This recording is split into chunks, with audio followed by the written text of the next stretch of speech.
Hi, everyone. It's Kim Hughes, and today we're going to talk about how you can keep track of your newsletter, your email sequences, anything that you send out from your email account.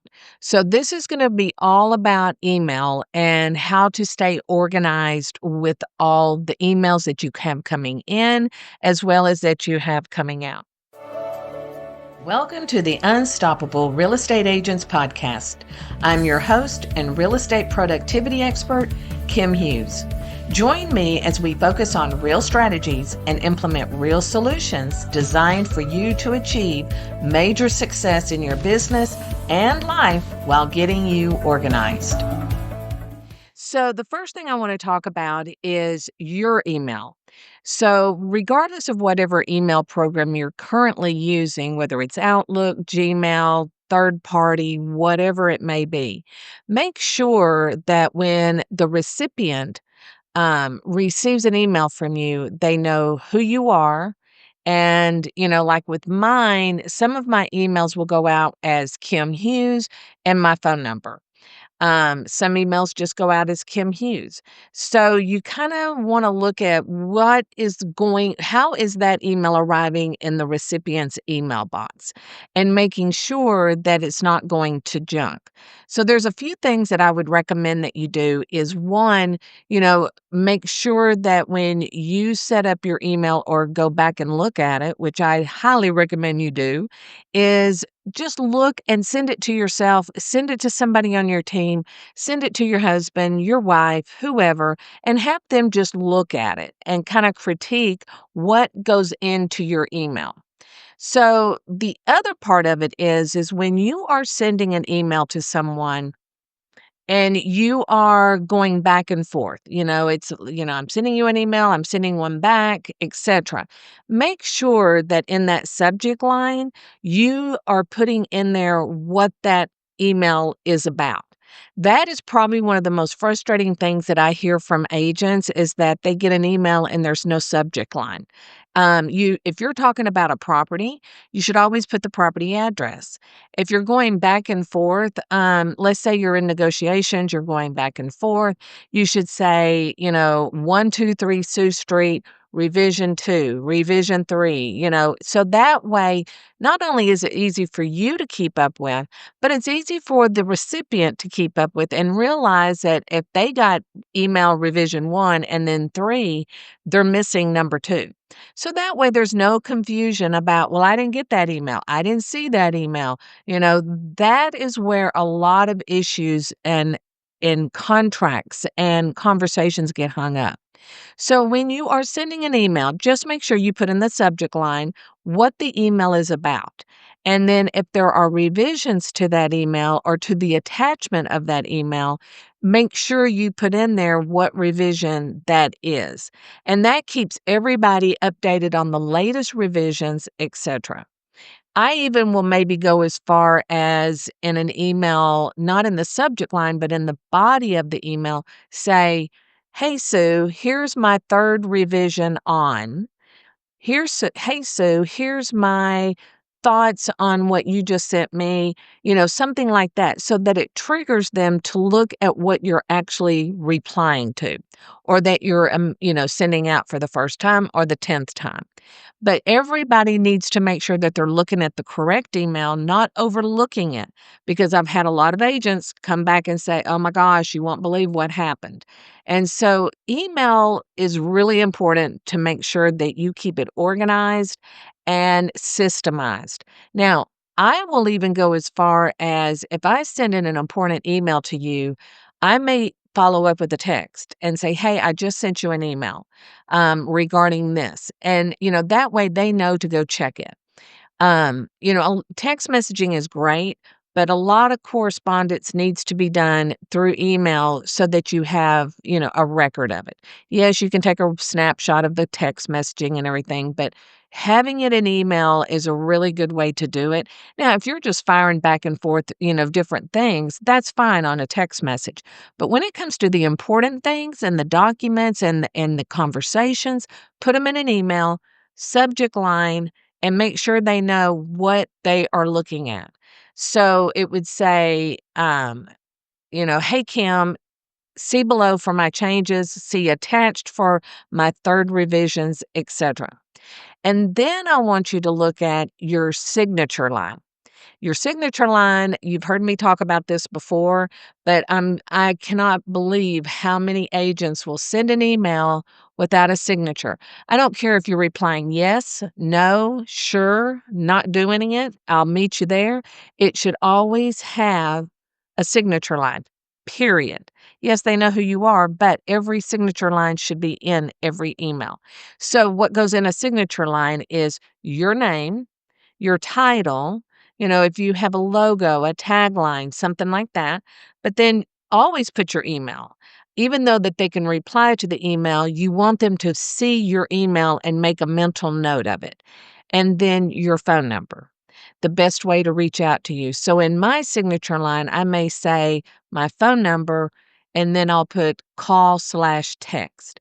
That way they know that they can text me at that number as well.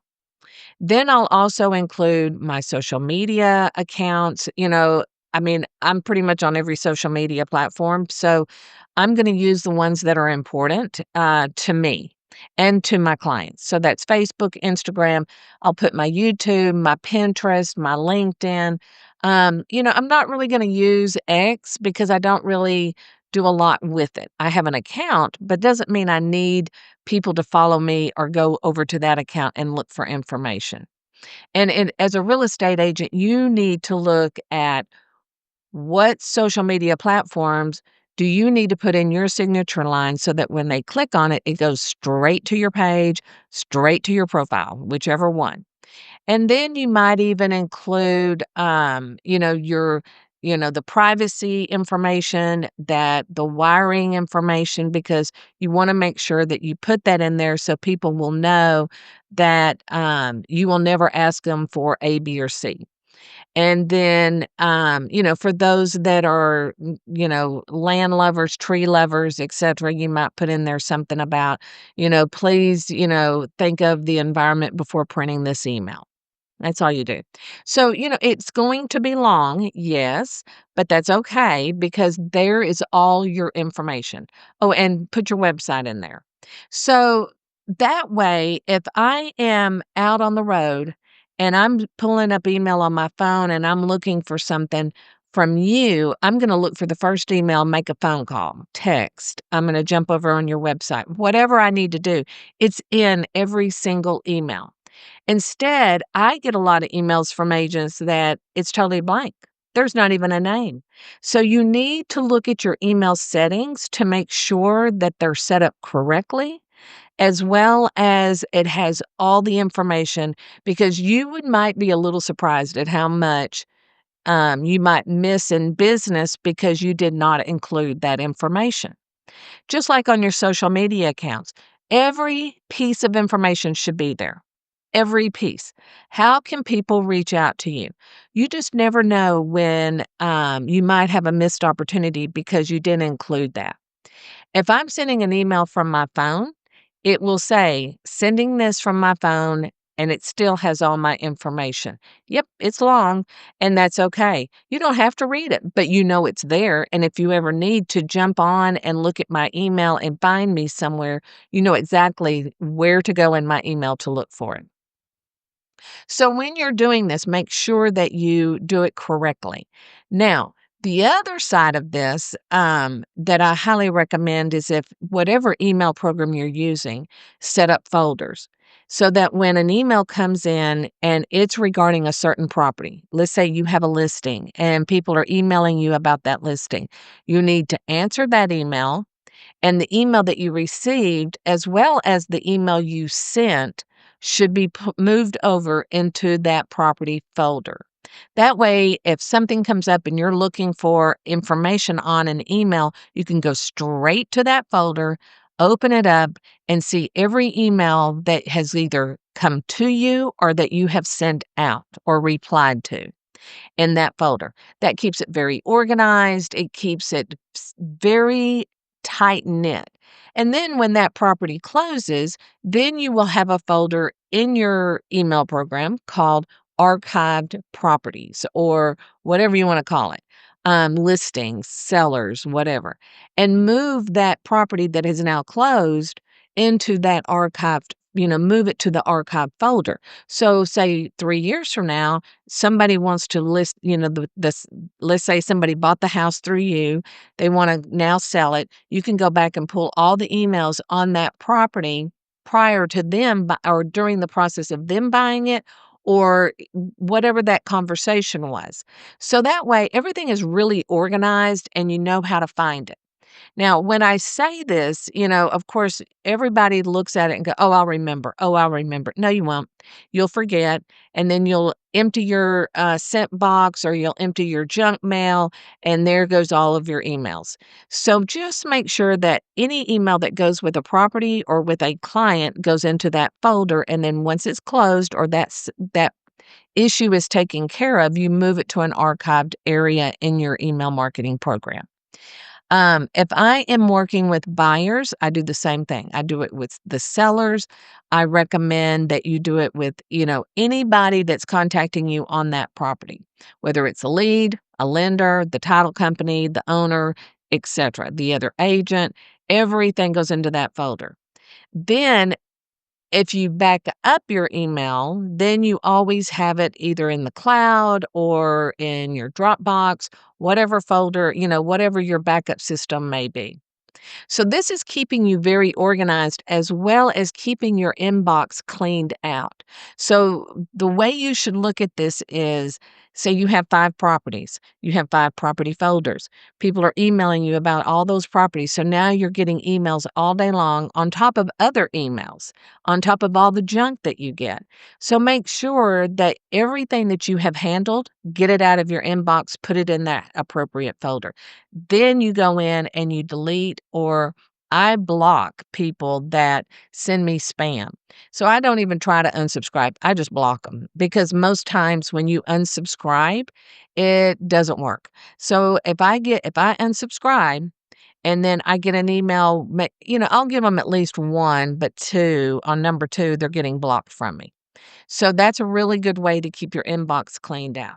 Hey, I hope you're enjoying today's podcast. And I just want to take a minute and remind you that you need to get your holiday cards ready so that you can have them in the mail by December 1st. There is a lot of planning that goes into making sure that you get your holiday cards out. So I want you to know that we do offer a special service to help you address your holiday cards and get them in the mail on time. This package was designed specifically for the busy real estate agent.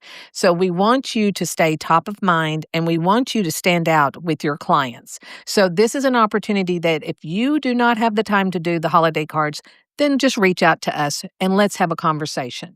So we have created for you a Christmas and New Year holiday card template. It's a ready-to-post social media graphics, a step-by-step holiday marketing checklist, and a client tracker to stay organized, and those fun pop-by ideas with graphics to boost your client connections. So that way you're not scrambling for last-minute ideas or designs. We've done it all for you. So all you have to do if you want to do it on your own is open up Canva and just put in your branding and then they're ready to go. But if you want us to do it, we're happy to help. So let's stay connected with your past clients, your leads, your sphere during the holiday season. This is a great opportunity to tell everybody you know how much you appreciate them, especially your past clients. So let's make this holiday marketing simple, memorable, and done. So visit Kim Hughes, reach out. We're happy to have a conversation with you to help you get this done. Now, when you are putting together your email sequences, so I'm not going to go through all the sequences that you should have. So you know what you should have as far as email sequences. Some people call them drip campaigns, funnels, whatever it is you want to call them. But again, on those emails, you should have your signature line there. All the information, just like in your email signature, that should go on your email sequence as well.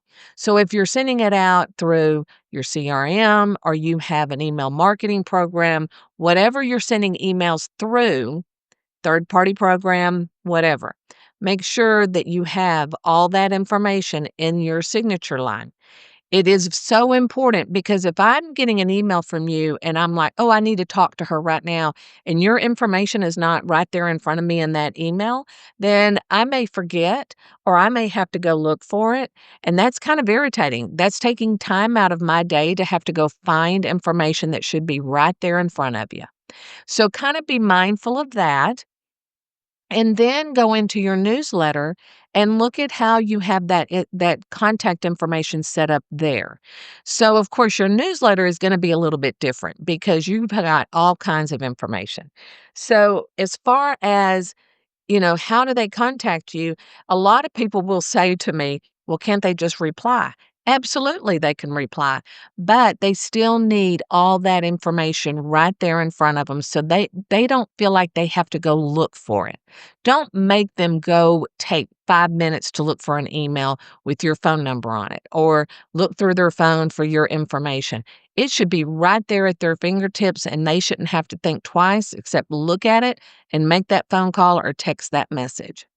So these are some of the things that you look at, as well as all of your marketing pieces. What does that look like? What information is on marketing pieces that actually go out through direct mail? You want to make sure that you have everything where they can reach out to you.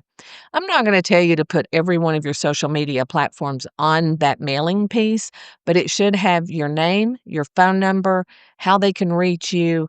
I would put Instagram and Facebook. I might even put LinkedIn because LinkedIn is a huge platform for lead generation. So kind of look at all of that. Of course, your logo, your photo, whatever the laws are with your brokerage, do you have to put their information on there, etc. Don't worry if that's a lot that goes into your emails, but be cautious of it on your marketing pieces. Just make sure they've got a phone number that says call or text, your email account, your website, and then whatever, maybe one or two social media platforms and just go from there.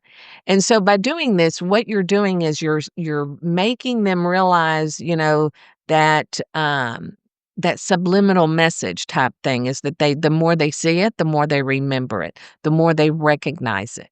So this is a little tip that you can take immediately and right now sit down and look at everything. Shouldn't take you more than maybe 30 minutes to look at all of your email signatures, your newsletter, your email sequences, and anything else that you send out. And make sure that you go over to, say, your MLS, because if you're putting contacts in your MLS and setting them up on email alerts, you want to make sure that that information is there as well. So make sure that your signature line is in those email alerts that go out. Y- Every MLS is going to be different, so you just need to go and figure out where that information is going to have to go and how it's, you've got to test it and then make sure that it looks right when the recipient receives it. So kind of look at that. So if you're sending emails out from various programs, you need to make sure that that email signature is stellar. It has all the information. That way your clients don't have to hunt for the information and new inquiries have it right there at their fingertips. So I hope this helped you out a lot today. And if you have any questions, you can always reach out to us, Kim@KimHughes.com, and go check your email signatures on all your platforms. Make sure that all that information is there. Go out and have a great day, and we'll talk to you next time. Bye. Thank you so much for tuning in. And if you know someone, and I bet you do, who would appreciate this podcast, please share it with them. As a reminder, this podcast can be delivered directly to your favorite device by using the subscribed links you can find in the show notes below or over at unstoppablerealestateagents.com. Remember, it takes as much energy to wish as it does to plan. Have a great day.